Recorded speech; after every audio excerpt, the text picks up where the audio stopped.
Welcome to the UIAAA Connection podcast. The UIAAA would not be able to broadcast this podcast without the support of our business partners. Thank you to all the gold and silver business partners of the UIAAA, BSN Sports, and our contact Jeremy Macy. Final Forms AMP with contacts Julie Renner and Clay Burnett. Granite Canyon Wealth and our contact Megan Palazzo. Jostens with contact Molly Shaheen. NCSA, Next College Student Athlete, and our contact Paul Putnam. VNN Varsity News Network and our contact in Utah, Jason Jones. Thanks again to all of the gold and silver UIAAA business partners.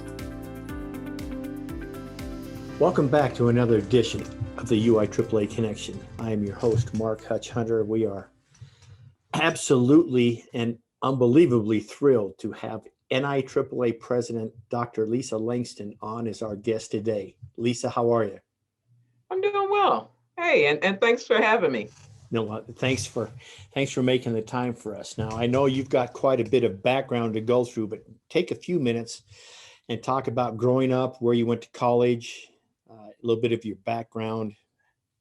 I know you were a two-sport athlete in college, so tell our audience a little bit about that.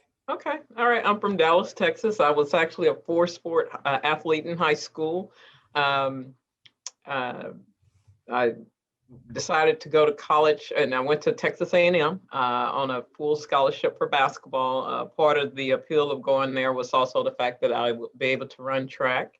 My plan was to run all 4 years, but things happened, and I got injured and some other things, and so after I finished my senior basketball season, I went out and ran track, and I was a 100-meter hurdler, and the coach talked me into being on a sprint relay as well. And so after I was a December graduate, and so my fifth year I went back and ran indoors and outdoors track, and it actually was pretty good because I needed the break from basketball. I've been playing basketball since I was in the fifth grade, and that little time away was nice. It was a nice break. And when I finished college, I got the opportunity to go abroad, and I played a couple of years of basketball in Germany. That was life-changing for me. I am still great friends with the team that I played for my first year in Germany.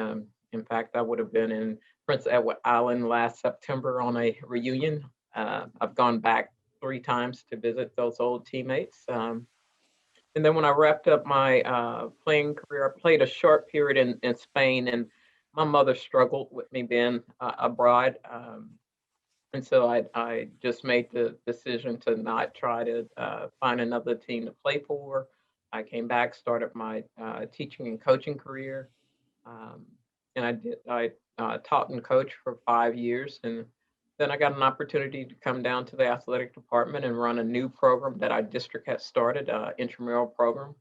Did that for 5 years, and they decided to go back to more traditional offering. And so when we had to write up the proposal, I made sure I wrote in a promotion for myself, and so I was an assistant athletic director for about 16 years, and then the district decided they were changing the structure of our department, feeling like it was too much for one person to take on. So we had an executive director, and then they created a spot for our athletic director. And I interviewed for that position, and I think that was 4 or 5 years ago. So, when you're having fun, you kind of lose count. So it's like I can't really remember how many years I've been in education, but my entire career has been with Fort Worth ISD. I just haven't had a reason to leave.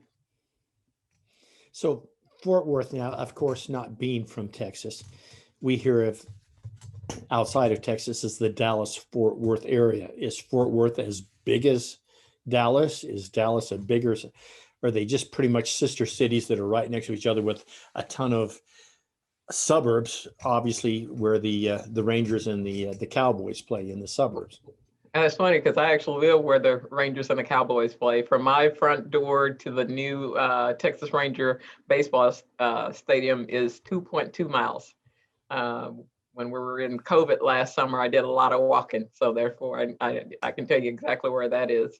And like I said, I'm from Dallas and Fort Worth. It was a convenient place to get a job, and living in Arlington right there in the middle.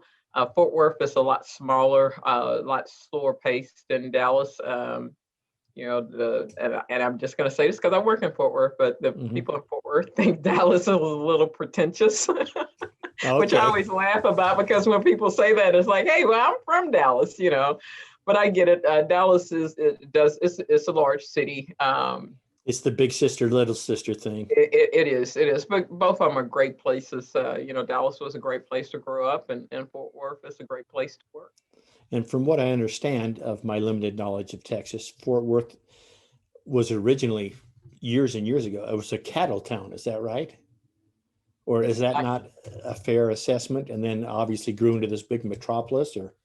Well, I still think of Fort Worth, and I think Fort Worth thinks of itself as a small town. I mean, it's a small city. And yes, the Fort Worth Cowtown. We actually had our girls' basketball tournament. It's called the Cowtown Classic. But the stockyards are probably about 4 miles from where I am right now, just up the road. And so, but it's still a metropolitan type area. You're not going to see everybody walking around with cowboy hats and cowboy boots, which, I do cowboy boots because they're quite comfortable. For people that don't know, they are. Yeah. I have a couple of pair myself. But it's, it still has an urban feel, Okay. Let me ask you this. And so you were at A&M in the late 80s, is that? Early to mid, 82 okay. to 87. And so they were, because I have no idea what it was like, because I was not a single sport athlete in college anyway, but to be a two-sport athlete, were they good about that? Did your coaches get along? Did your basketball coach want you more than the track coach? Or at that time when Title IX was only maybe 10, 11 years old, they were just happy to have someone with your prowess, so they decided to share you was the best idea? Well, I actually didn't get the opportunity to run track until after I completed my basketball season. A career, and that was not the plan. My freshman year, we had. I'll just say this. Sometimes you have coaches that they're very, short-sighted, and that was kind of the situation I felt with the women's program at the time. And it was separate programs. It was a men's track program and a women's track program. And then I think my sophomore year, I actually trained for the '84 Olympics. And so things didn't work out for track that year. My junior year, I had a knee injury and ended up having minor knee surgery. And so again, I wasn't able to run, but it was during that junior year when I read where our women's track team didn't score a point at the conference meet, and that kind of didn't sit well with me. And so that's all I needed as motivation. It's like, hey, I can go out and help, because I had planned on running. And so after I finished my basketball, my fourth year, I immediately went out and started running track. And at that point, they had combined the men's and women's track program together. And the coach couldn't have been more welcoming and accommodating for the things that I had to do as a student, trying to graduate in December, and then as a grad student that spring.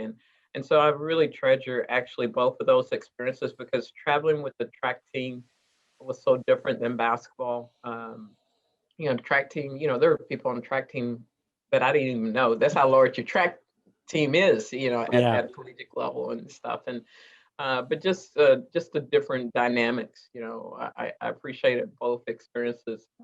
In basketball, we were very it was more structured, whereas in track it was a little less structured, because you go to a meeting, people are running at different times, and so it wasn't like everybody traveled together. It's like, okay, my race is on this day at this time, so get yourself to the track and things like that. And then it could be different. This is a very different time.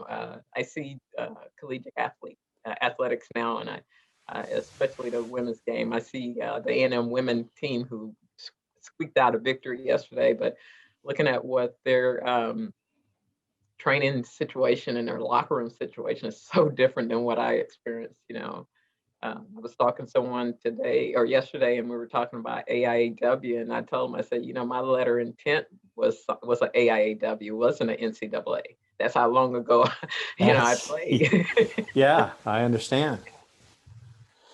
So I had a thought that escaped me. So let me go to this. Talk about your time in Germany. So you played 2 seasons overseas, 2 or 3, 2 in Germany, 1 in Spain. So where did you live in Germany? I lived, well, it was 2 full seasons in Germany, and then I went over to Spain. And let me talk about Spain real quick, because that was it was a short-term situation. I had a friend that I met when I was playing in Germany. She calls me, and I was back home. I was substitute teaching and working on my teacher certification and all that. And I had this friend call me on a Monday, and she was playing in Spain, and she's like, "Hey, we had an injury. We need a post player." She said, "Do you know anyone that could come over and play, or do you want to come over?" And I was just like, "Well, I'm not a post player, but yeah, I'll come over." So that was on a Monday, and that Wednesday I was on a flight to Madrid.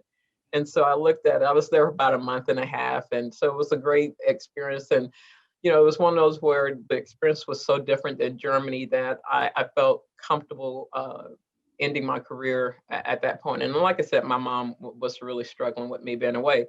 Now, my 2 years in Germany, I played for 2 different teams. The first team was a little town called Ports. It's just east of the Rhine River from Cologne. And then the second year, I played in a town called Oberhausen, which was up close near Dusseldorf. And that second year, Dennis Rotman's sister, Deborah Rotman, played on the Dusseldorf team, which wasn't very far from me. And so where she lived, because her club had more money, her apartment, they had cable TV. So I spent a lot of time in Dusseldorf. There you go. So I could go over and watch Alf or whatever, and watch TV. But, I think for me, the experience was so, I just fell into a great group of young ladies that first year. Like I said, I'm still friends with this group today. We, on text, WhatsApp right now, today I got messages and things like that. I was just Lisa when I went there, and that's how they treated me. And I've heard a couple of my teammates, because like I said, I've gone back to Germany 3 times to visit, and they just said a lot of, part of it was that I just came over. I wasn't a superstar. I wasn't trying to be, the team wasn't all about me. I really tried to fit into the culture. And, and I learned some things about myself. I learned to be adaptable. Learned You'd to have deal to. with, yeah. I still use knife and fork when I eat pizza, something I picked up when I lived there. Yes. Yeah. And so, I mean, I looked at that experience as just so life changing for me and my perspective. When you travel outside or live outside the US, you just get a different perspective. And like I said, the way people, I was treated and how my teammates looked at me. And I was Lisa first, and American, and then the color of my skin was so far down the line that it was very different coming back home. Yeah, I can imagine. So tell me this, were you able to travel when you were in Germany? Because I've been to Germany twice in my life. Once is way back in the late 70s. And my brother was in Dusseldorf at the time. It was a missionary there. We went and picked him up and then stayed the night in Koblenz, which is near Dusseldorf, and then took the Rhine River down to somewhere near Frankfurt. I don't know, but I just remember that, it was a pretty day, and it was just scenery like, and we have some pretty good scenery out here west, but I'd never seen anything scenery like that. So you got to travel quite a bit into Europe, and that was a good thing for you then. Yeah. I did. My first year over winter break, because our league actually shut down, because I was playing in the first division, but our team wasn't like in the European Cup, Europa Cup, or anything like that. So our league shut down for 2 weeks, and that first year I went over to London. I got there. I arrived on Boxer Day, a Boxing Day. boxer or boxing, I think it's called Boxing Day, the day after Christmas. And I was Right. there for a week. Actually, I was there longer. I take that back because a golfer from A&M was from England. And, back in the day, some kind of way I connected with her. And then I got an opportunity after my week in London. I went over to Wales and spent some time with Fiona, and with she and her parents at their little beachfront in Wales. And that was, again, that life experience, and you experiencing it from someone else's perspective. So that was awesome. And then that second year, I was able to go down to Barcelona for when the holidays rolled Mhm. around, and that was pretty fun. I reconnected with a guy that had played basketball at A&M, and it was funny because I went to a men's basketball game there, and they had some Americans on the team, and so you kind of gravitate to people that kind of look like you. And so I'm Sure. sitting there, and we go out to dinner, and they take, and again, I'm a stranger, and I go to dinner with these people, and Christmas, and this is during Christmas break. So Christmas occurred, and then they see me after Christmas, and one of the ladies, wives or something, she's like, "Well, where were you on Christmas? We miss you, whatever." And it was interesting because each one of the couple's wives thought that I knew the other couple. They didn't realize I was just this random person that was just in Oh. in Barcelona during the holidays and Wow. stuff. And they were so upset. It's like, you could have spent Christmas with us and all that. But it was a fun time. And and I look at my experience there, and how free I was in some ways of just uh, being open to meeting people, which is when people, if you had known me as a child and as a teenager, you would have thought, God, this, she's scared of her own shadow. She won't even talk Mm. to anybody, because I was super, super shy, and and very much an introvert, and I still am. I can definitely spend time by myself and be real okay with that. I love to travel by myself as well, but I also realize when I'm in those experiences like that, I can really connect with people, and that's been fun. Well, that's fascinating. Thank you for sharing those experiences. I'm just, I could listen to that all day. But let me go back to another point in your past that we can spend a couple minutes on. Those that are my age and can remember American Gladiator, and I found out from Big Rich Barton that you were a contestant on American Gladiator, and then of course I've looked up the clips since then. And I'm telling you what, you put Storm and Electra in their place, because they. And I didn't watch it all the time, but when I remember watching it when I was younger, and those women would just terrorize the contestants. That wasn't the case with you. So give us a couple stories from American Gladiator, if you would. Hey, I'm gonna tell you this, Mark. Anything where my feet was on the ground, I had the advantage. I mean, seriously.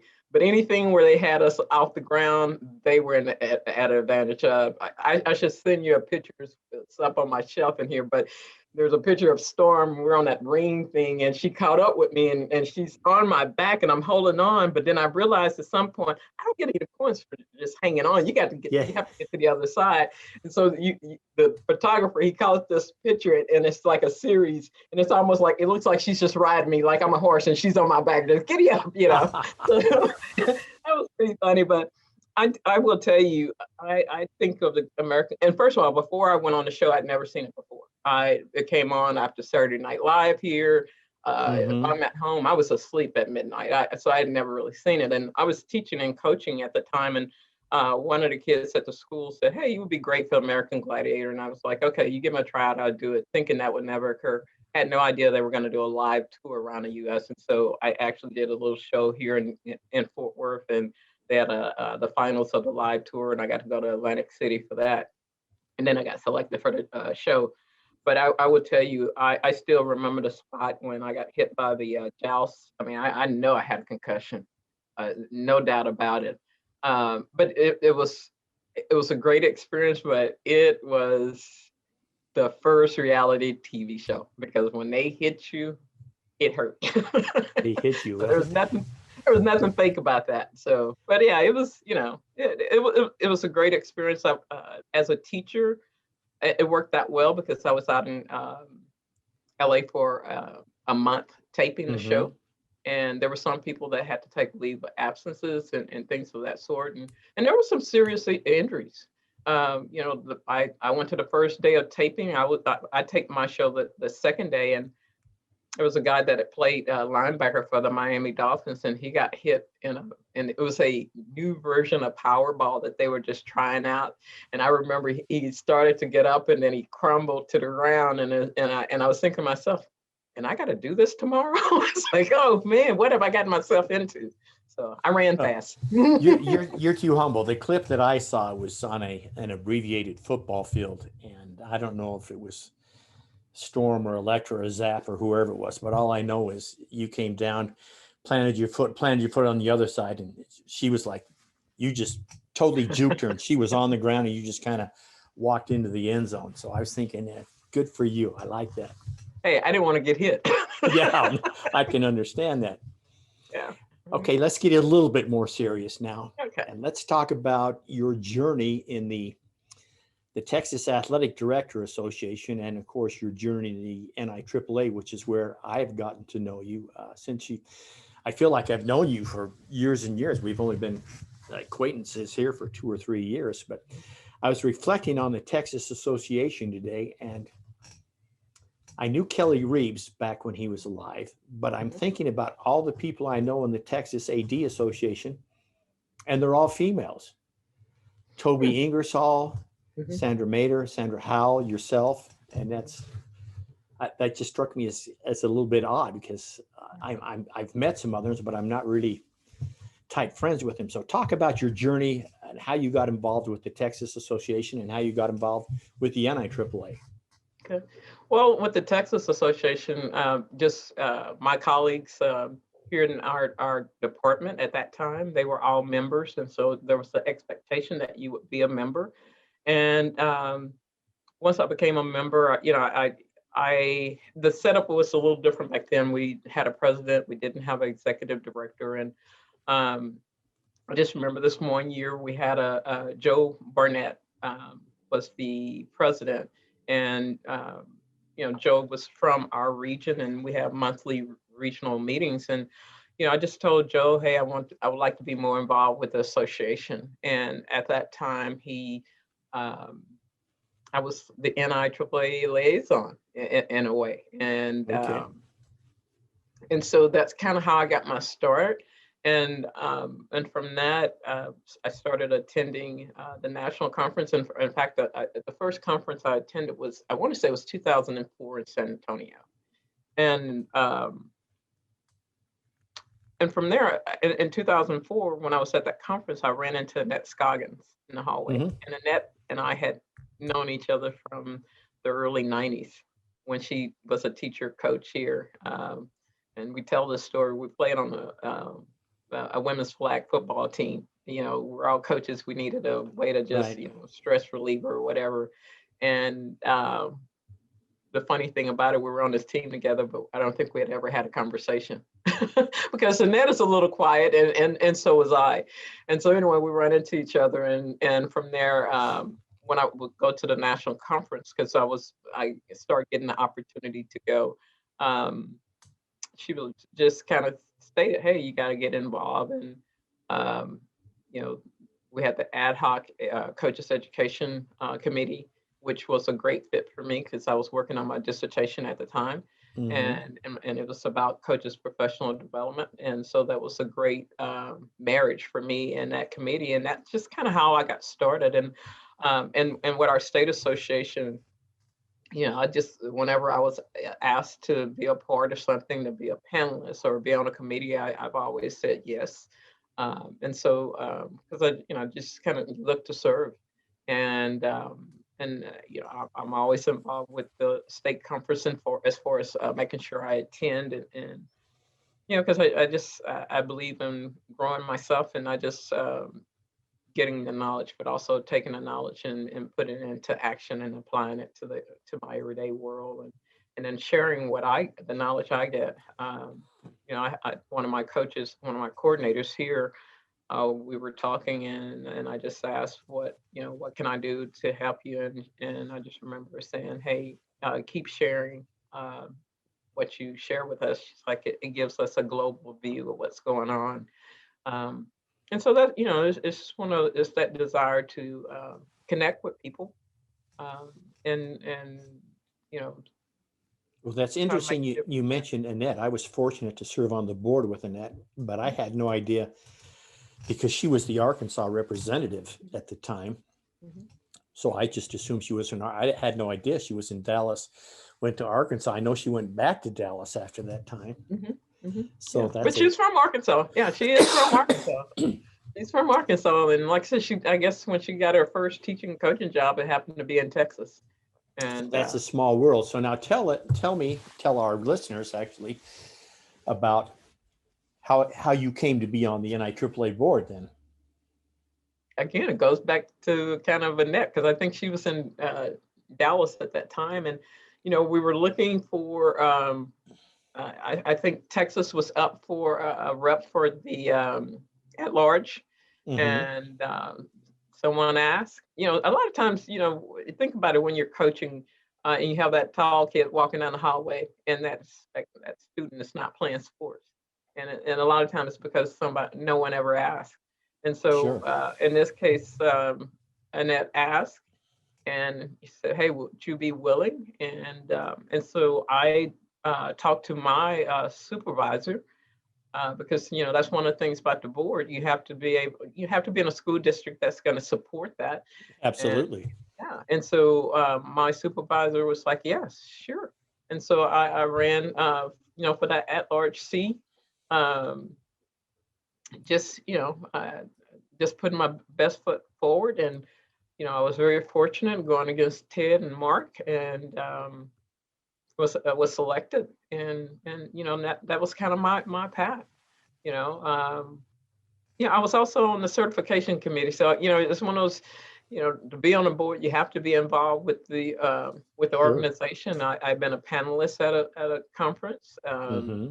and moderator, and I just really wholeheartedly believe in the mission of the organization, and so that that's what's essential with me.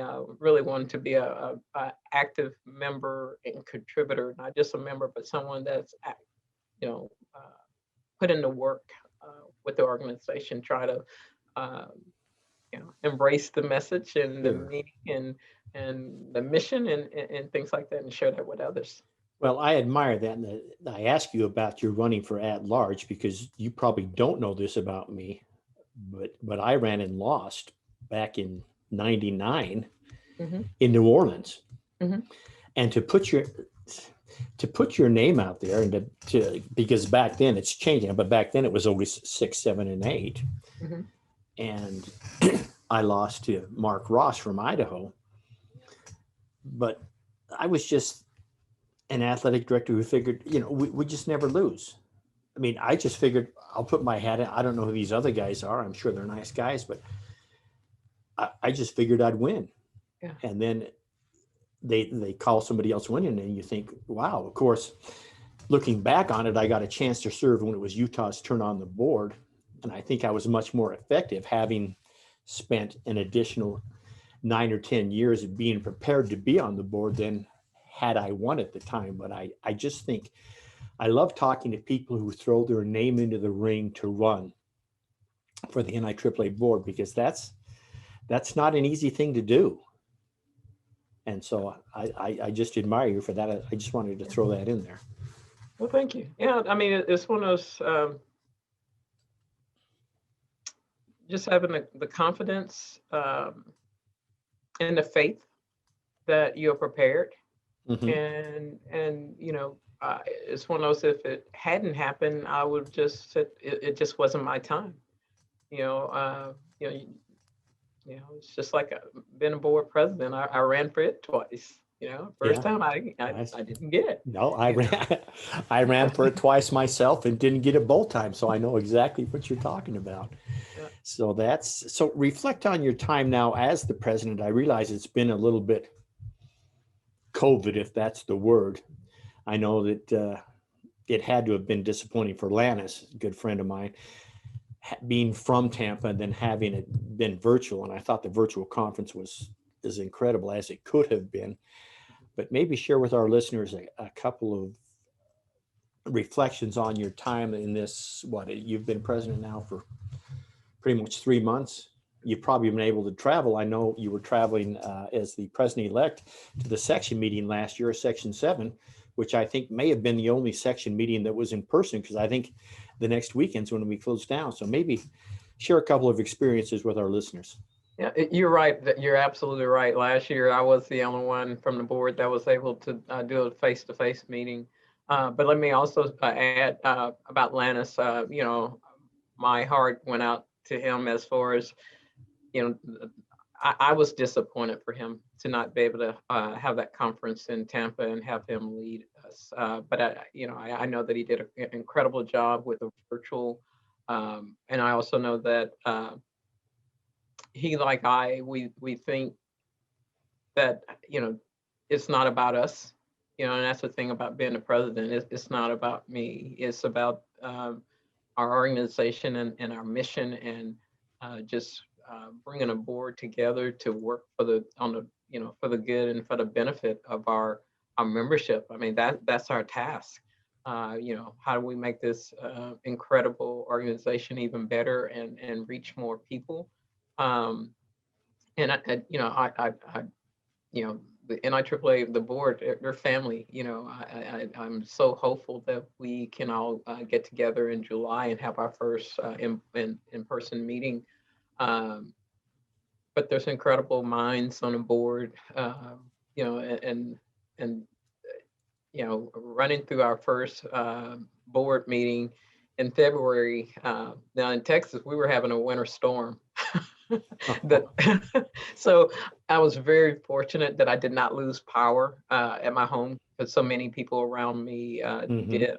Although I had power, I still felt like I didn't, as cold as it was in the house. But the meeting themselves went as well as could be expected. And, for us to sit on Zoom that long and still be engaged, just speaks to the professionalism and again, the heart that the people that have put themselves out there to be on the board, what they think about the organization, and I'm just honored and blessed that I get the opportunity to lead. I am. I'm honored beyond, and I just think, I'm a person of faith, and I feel like this is fulfilling my purpose and using the gifts that I've been given. When it's faith led, that you've been equipped. Well said. Very well said. Tell me, what is one of the common myths about being an athletic director that you would like to debunk, that people out there think? I don't know what they think, but I think the number one thing is, if they pay you and you get to go to games, and they have no clue what we do. So what's one of the myths you'd like to debunk about being an athletic administrator? Mark, that is really it. Is just people just think that we go to games, that is just an easy job. But because a lot of times we don't share, our struggles. When you're leading a department, people don't see when. You're not going to share with them. Well, I'm not sleeping because of this issue, or things like that. So I really do think it is that people have the assumption that it's just an easy job and that it's all about just going to ball games. They have no idea what goes. In fact, they don't know what you're looking for when you're at the ball games. Exactly. They don't know that when I'm at a game that I'm looking at the security, I'm looking at the coaches, both coaches, trying to see. Okay, like I'll give you an example. We hosted the women's the WNIT at our arena this past Friday, Saturday, and last night, and I was just looking around at different elements of our arena. It's like, okay, we need to update this. So as even though I'm, it's like I have these lenses on that where we're just looking for how can we improve. That's the lens that I'm looking through. How can we improve? How can we make this better for our kids? And trying to be a great host at the same time. And that's what we expect of our coaches when they have opponents come into their schools. Being a great host, and we do a lot of problem solve. I don't think people know how mentally challenging our jobs are.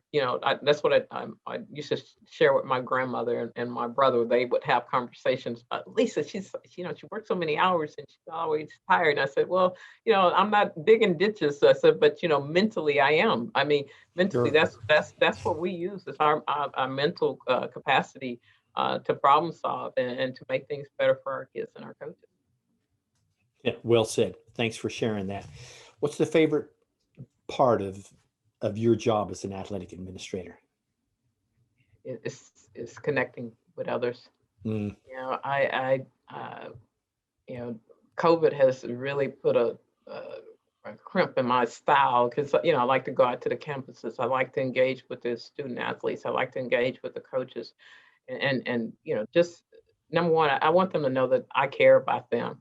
And your actions speak louder than your words, and that's the part I like. I also like when Fort Worth ISD pay for me to go down to Austin or San Antonio or wherever that state championship is, because that means our kids performing really well. And it's not all about we want to win every competition we participate in. The goal is to win. But I also want to talk to young people and find out what their hopes and their dreams are, and what our coaches, how can I help you? Because I think I will retire at some point. Okay, am I preparing someone in our district now to take my spot? So I think overall, my favorite part has to be connecting and the interacting with others. That's and I also like a good challenge. Mm. So when there's some kind of project that comes up, because I got a jigsaw puzzle for Christmas, and I like putting puzzles together. I had forgotten, so I was so thankful for that gift. But when we have issues that come up in our district, it doesn't always have to be athletic related. Like I got to go to a meeting on Thursday. It has nothing to do with athletics, but it's something that's going to benefit the district, and I like that that challenge. Yeah. So challenges and connecting with people. Yeah. Excellent answer. People are where it's at. I would agree with that. Let's get close to wrapping this up now. So if you had to tell an athletic director, I say new athletic director, and I mean between 1 and 4 years, if you had 2 items you could give them, I know Dr. Jake in the Florida podcast likes to put 2 items in the toolkit, but if you had 2 things that you could share with a brand new athletic director that these are musts, that you have to do this to be successful, what would that be? One is get a mentor. Get someone that you trust, someone that you can share, someone that you're not afraid to be vulnerable with. I mean, because there are going to be insecurities, because it's one of those, there's not, although we have our little athletic administrative profile, but there is not a manual of how to do this job, because it's a different job every day. Different issues are going to come up. And so, but if you have someone that you can bounce some ideas off of, and share that, I think that is so essential. I had several people that I know that I could turn to when I was new in my career, and that was invaluable, just to talk it out. Hey, or ask, hey, have you ever had this come up? This is, I'm dealing with this parent, and this is the issue, but I know the root of the issue is playing time, because it's always about playing time. Yeah. But how have you handled something like that? And the other is,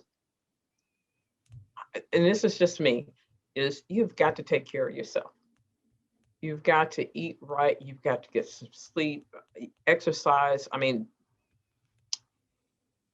I heard Donna Ross say it one time, you have to be able to take care of yourself before you can take care of anyone else. And I think that is essential, because we're burning the candles at both ends a lot of times. And if you want to be in it a long time and you want to be in it and be fit while you're doing it, take care of yourself. Eat, watch what you're eating, get your exercise. Exercise your mind, body, and your spirit, and your soul. So I would agree, because too many times you get those long days, and those long days where you've been putting out fires all day, and you don't get your exercise in. Then it's the next day, and then it's the next day, and then all of a sudden it's a week. And you're exactly right. You've got to take care of yourself. And that's the reason why I work out in the mornings. Because I tell people I have an open-ended work day. There's no telling when I might leave, but if I go ahead and work out in the morning, I bring my lunch to work. I have 2 to 3 pieces of fruit with me. So it's just creating that routine for yourself and getting into that habit.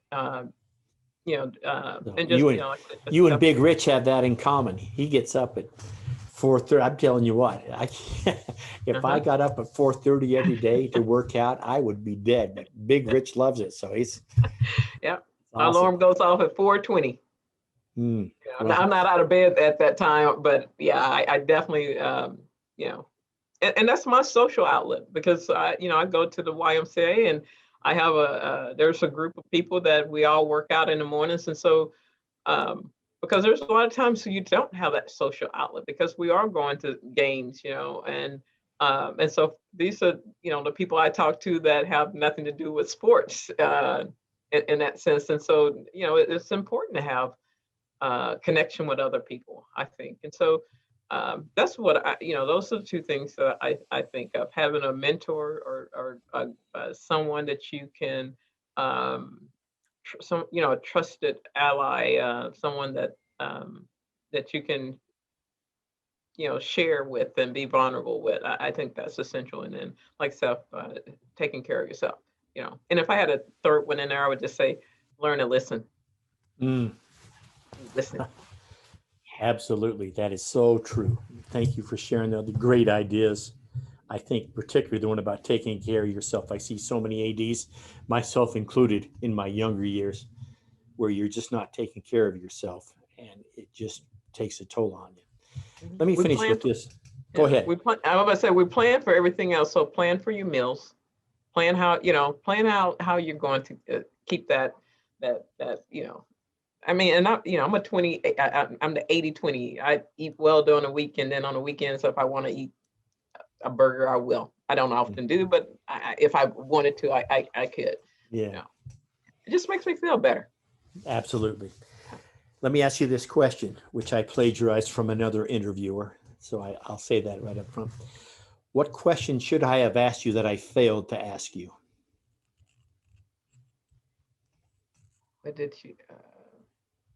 What question did you fail to ask? God, you asked some great questions. The only thing that comes to mind is what makes you tick, and I don't even know why I would think that. That just came to when you said that. What makes you tick? But I think I've already kind of shared that. Okay. My faith and living my purpose. Well, thank you so much. Our guest today, once again, has been Dr. Lisa Langston, CMAA, director from the Fort Worth, athletic director, district athletic director at the Fort Worth Independent School District, and I say more importantly, but our current NIAAA president. Thanks so much for taking the time to be with us, Lisa. Hey, Mark, thanks for having me. It was a pleasure.